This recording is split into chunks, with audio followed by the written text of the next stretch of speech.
लोकसभा में जिस तरीके से राहुल गांधी के ऊपर जो है वो सब्सटेंशियल मोशन जो है वो लाया गया है, किस तरीके से आप इस पर देखते हैं?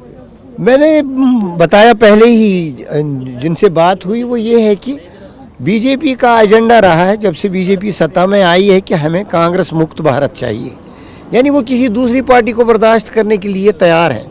और कांग्रेस मुक्त भारत किस लिए चाहते हैं?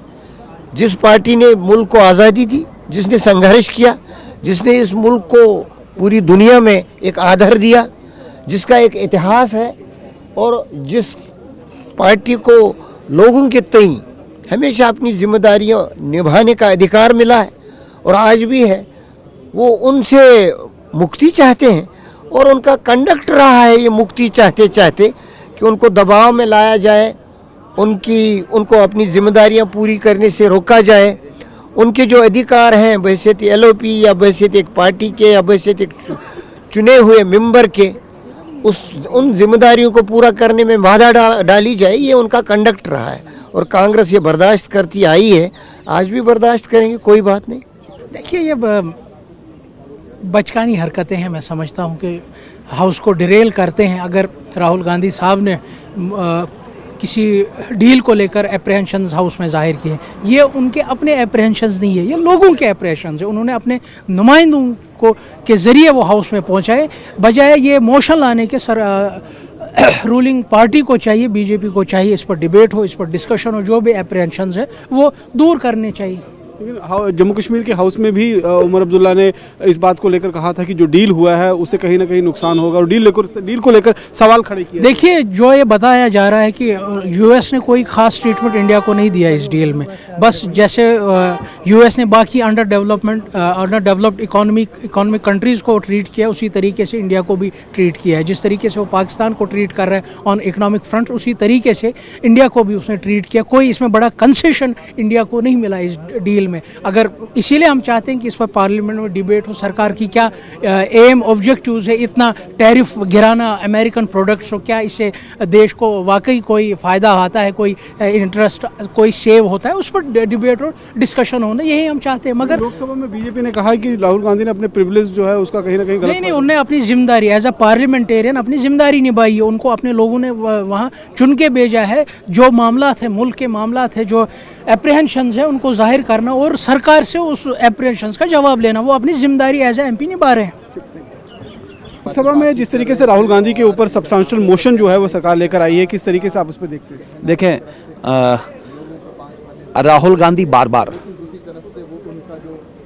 अपनी पॉलिटिकल पार्टी, अपनी परिवार की लेगेसी को तार तार तो कर रहे हैं, लेकिन संसद की जो मर्यादा है उस मर्यादा को भी तार तार करके उसका मजाक बनाते, उसकी धज्जियां उड़ाते हुए बिहेव कर रहे हैं और रुकने के लिए तैयार नहीं हैं। कल मैंने भी विधानसभा में कल एक विषय लिया कि उन्हीं के निर्देश पे मेरा एक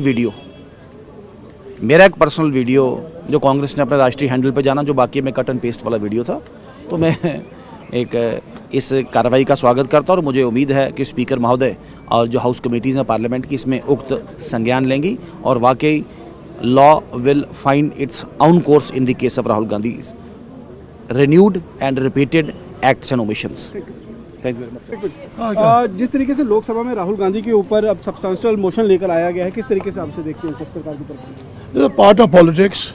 अब यह है कि अपोजिशन कहती है वहाँ पे हमें बोल नहीं देते हैं, ये होता है, कभी कभी होता है ऐसे, इसमें क्या बड़ी बात है। अब मोशन आ जाएगी वहाँ पे, शायद वो मार्च के महीने में ये डिस्कस होगा। तो ये है कि अपोजिशन का काम ही ये है। लेकिन यूएस इंडो डील को लेकर ही ये मोशन जो है वो मूव किया गया है। नहीं, एक्चुअली वो स्पीकर साहब के अपोजिशन को टाइम नहीं मिलता है, वो है ये लीडर ऑफ द अपोजिशन को बोलने नहीं दिया।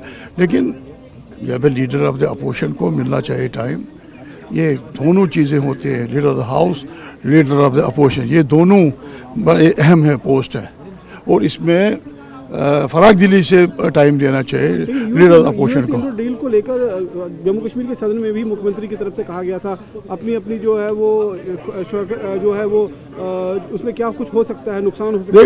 देखिए जी, अभी ये है कि अभी डील हो गई, अभी कोई सामान आया नहीं। चीफ मिनिस्टर ने भी अच्छा कंसर्न दिखाया, लेकिन हम उसके बाद देखेंगे जब चीज़ें आएंगी अमेरिका से, कौन सी चीज़ें आएंगी, कितनी महंगी होगी, क्या वो यहाँ के रेट से ये ज़्यादा होगी या यहाँ के रेट से कम होगा, लोग क्या पसंद करेंगे, ये लोगों पर निर्भर है। लेकिन मैं ये कहूँगा कि असर तो पड़ेगा एग्रीकल्चर सेक्टर पे, लेकिन कश्मीरी सेब, कश्मीरी अखरोट, कश्मीरी बादाम, कश्मीरी जो चीज़ें हैं उनको मुकाबला कोई नहीं कर सकता। नहीं, मुझे ये बताइए, पार्लियामेंट है क्या? पार्लियामेंट एक सबसे बड़ा इंस्टीट्यूशन है हमारे देश में, और पार्लियामेंट में ही बहस होती है। नुमाइंदे भेजे जाते हैं, किस ख्याल के, किस तरफ के, राइट है, लेफ्ट है, तो बहस के लिए मुद्दे उठाए जाए, सरकार को जवाबदेह बनाया जाए। ये एसेंस है पार्लियामेंट्री डेमोक्रेसी का। मुझे ये बताइए, क्या किस सवाल को लेकर राहुल गांधी को निशाना बनाया गया? बस इसलिए कि मुद्दे उठाए। इंडो यूएस डील जो है उसको लेकर जो है ये, मुझे बताइए, इंडो यूएस डील है क्या? मेरा मानना है, एक शहरी होने के नाते ये घाटे का सौदा है हमारे लोगों के लिए। तो इसका मतलब ये है कि मुझे असेंबली में जाने नहीं देंगे आप। मैंने असेंबली में भी कहा, बाहर भी कहूँगा, हर नागरिक को ये हक है, जो ये ट्रेड डील हुई ये हुक्म पर हुई वाशिंगटन से। रूस से तेल मत खरीदो, वो कौन होते हैं हमें हुक्म देने वाले? और हमें मानना चाहिए? बिल्कुल नहीं। और इसके अलावा हमारे गुड्स जो जाए अमेरिका, उन पर 18% टैक्स है, और जहां तक ताल्लुक है वहां के गुड्स का हमारे बाजार में आ जाए, चाहे सेब हो, चाहे और चीजें हों, सोयाबीन हो या नट्स हों, उन पर 0 टैक्स। हमारा मार्केट उनके हवाले, बंदिशों के बगैर, और हमारे लिए वो मार्केट, उसमें बंदिशें। भला मुझे बताइए, ये इंसाफ नहीं है हमारे आवाम के साथ। ये डील अच्छी होती तो हम अच्छी कहते, लेकिन सवाल ये नहीं है मेरे कहने से, आपके सुनने से। सवाल ये है कि एसेंस क्या है। फर्स्ट हुक्म हुआ है वहाँ से, एक हमारा मुल्क सॉवरेन कंट्री है, और उस पर कोई हुक्म चलाए और हम मान लें, और फिर डील में एकतरफा तौर पर हमारे गुड्स पर टैक्स और वहाँ के गुड्स आ जाए तो बाजार खुलना। बहुत बहुत शुक्रिया।